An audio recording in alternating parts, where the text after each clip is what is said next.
February 5, 2017, Indiana Center sa Antipolo.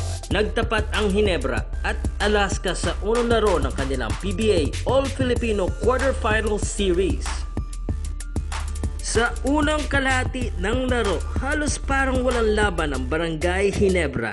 Natambakan pa nga sila ng 17. Nagtapos ang first half sa score na 41-29 para sa Alaska.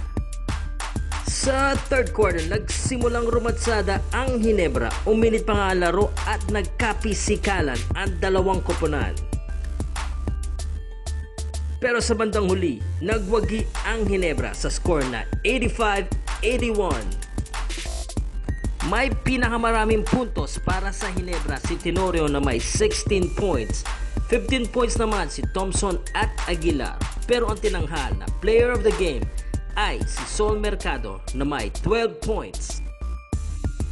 Si Abueva at si Casio naman ang nanguna sa Alaska na may pinagsamang puntos na 36.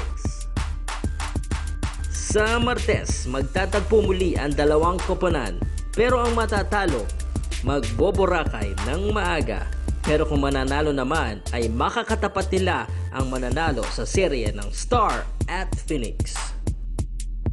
Sa larong ito, pinakita ng Barangay Ginebra ang never say die spirit. Pero sa tingin mo ba, sinong mananalo sa seryeng ito? Ginebra o Alaska? Ito si Pau, nag-uulat para sa Paucast.net Sports Hub.